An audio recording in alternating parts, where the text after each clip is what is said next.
On International Women's Day, a school in Belgium forced 14-year-old boys to remain standing while the girls were allowed to sit down.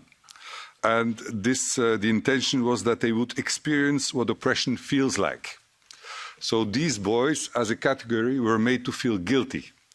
And this kind of humiliation was approved in our newspaper by a Belgian pedagogue who is also an advisor to the Flemish government.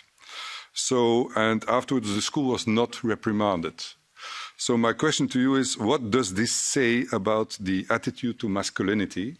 And what does this say about the infiltration of these ideas deeply into our culture, that this kind of humiliation of minors goes without any kind of objection? Now, as far as the incident at the school, I think I actually must take credit for what happened.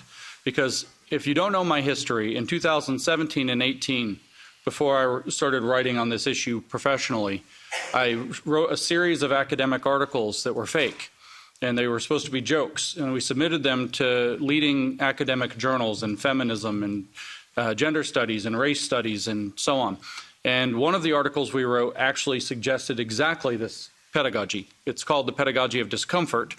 And we suggested that the the teachers should begin to abuse white male students to teach them about how they are oppressors and to give them the experience of oppression.